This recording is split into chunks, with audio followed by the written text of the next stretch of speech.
को देखने से पहले लाइक करें, सब्सक्राइब करें एंड बेल आइकन पर click Good morning everybody. Welcome to the classes. I am Bharat Prajapat. Today I am presenting in front of you my new chapter Ratio and Proportion, Anupat and Samanupat.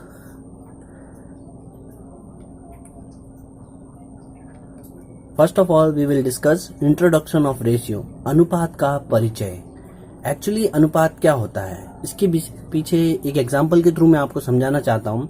Let suppose कीजिए एक elephant है, एक हाथी है और इसी तरह एक मनुष्य है, ठीक है ना. तो अब अपन पिक्चर से पता है और रियल लाइफ में पता है कि एलिफेंट का जो भार होता है, जो वजन होता है, वो आदमी के कंपैरिजन में बहुत ज्यादा होता है, ठीक है ना. तो अगर हम यहाँ लेट सपोज करें कि एक एलिफेंट है और जिसका वेट हमारे यहाँ पर है 2550 किलोग्राम और जो मनुष्य है उसका भार है 75 किलोग्राम, अगर 75 किलोग्राम. अगर हम देखते हैं कि एलिफेंट मनुष्य से कितना भारी है, तब हम क्या कर देंगे, जस्ट सिंपल सी 2550 में से 75 माइनस कर देंगे तो हमारे पास आंसर आ जाएगा 2475 किलोग्राम, 2475 केजी, राइट. लेकिन एक्चुअली यही अगर हमें कह दिया कि दो एलिफेंट है और उनका जो भार है वो भी 2550 और 2550 किलोग्राम है, तो फिर हम सब्ट्रैक्शन करेंगे एंड देन फिर हम मेजरमेंट करेंगे. तो एक्चुअली ये जो मेथड होगा कंपैरिजन का, ये थोड़ा टफ होगा और लेंथी होगा.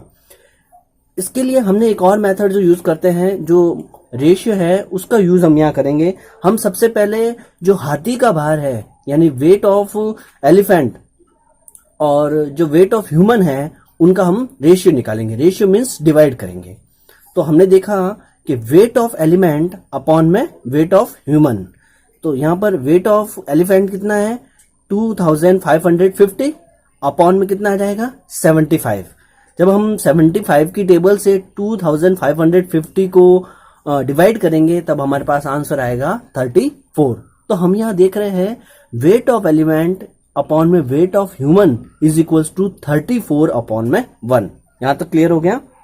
नेक्स्ट वन इज, इसका मतलब जब हम इनको क्रॉस मल्टीप्लाई करते हैं यानी वेट ऑफ एलिमेंट मल्टीप्लाई हो रहा है 1 से और वेट ऑफ ह्यूमन मल्टीप्लाई हो रहा है 34 से, तो हमारे पास जो आंसर आएगा वो क्या आएगा, weight of element is equals to weight of human into में 34. यानी हाथी का जो भार है वो मनुष्य के भार का कितना गुना है, 34 गुना है. कितना गुना है, 34 गुना है. एक्चुअली ये करने के पीछे रीजन ये है कि कहाँ हमने सब्ट्रैक्शन किए थे और कहाँ हमें ये करना पड़ा. ये इसलिए कर रहे हैं, अगर दो हाथी होंगे तो हम मनुष्य के भार को कितना है 34 की जगह 34 इंटू 2 यानी 68 से मल्टीप्लाई कर देंगे. क्लियर हो गया. तो ये नंबर ऑफ जो एलिमेंट्स ज्यादा होंगे, नंबर ऑफ कैलकुलेशन ज्यादा होगी, वहां रेशियो का यूज हम करेंगे. क्लियर हुआ. नेक्स्ट इज एक एग्जांपल और लेंगे हम यहाँ पर अनुपात की अवधारणा. ये एक सिंपल एग्जांपल है जो आप जनरल लाइफ में भी यूज करते हैं.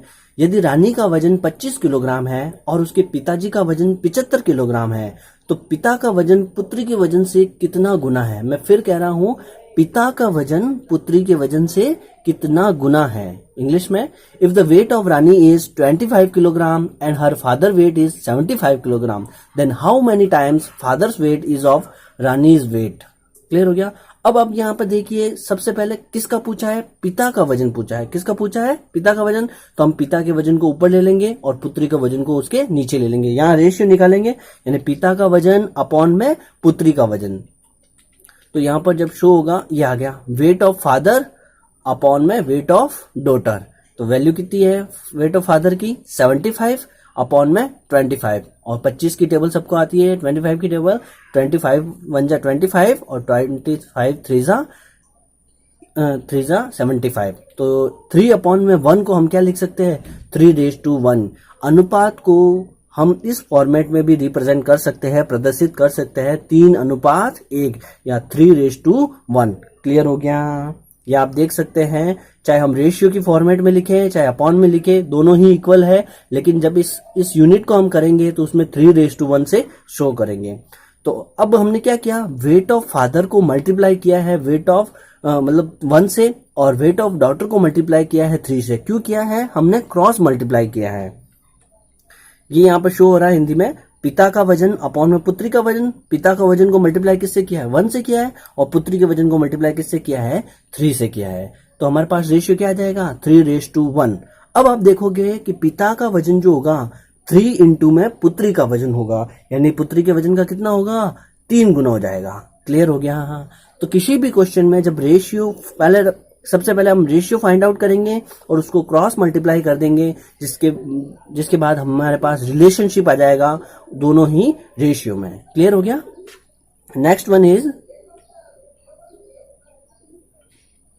नेक्स्ट एग्जांपल हम देखेंगे, Meena and Shahnaz have rates 15 and rates 30 respectively.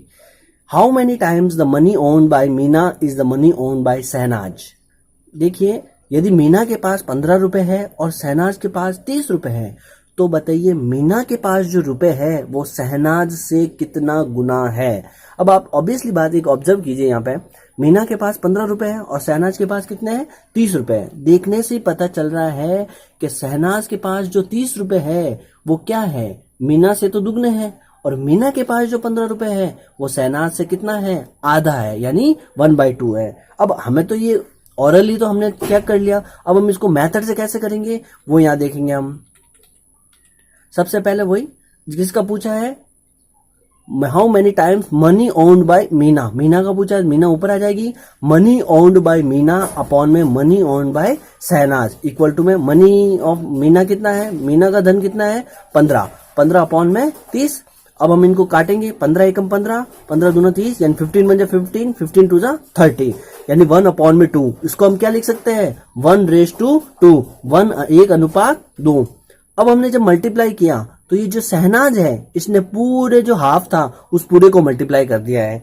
ठीक है ना, तो Shahnaz multiply by half equal to क्या आ जाएगा, मनी ओन्ड बाय मीना, यानी मीना के रुपए अपॉन में शहनाज के रुपए, और हमने इसको जब मल्टीप्लाई किया तो हमारे पास 1:2 आ जाएगा, यानी मीना का जो रुपए है कितना है, आधा है, किसके, शहनाज के रुपए से। शहनाज के रुपए कितने हैं, 30 यानी 30, और 30 का आधा कितना होता है, 15। तो आपने वापस चेक भी कर लिया रेशियो सही है या नहीं। क्लियर हो गया।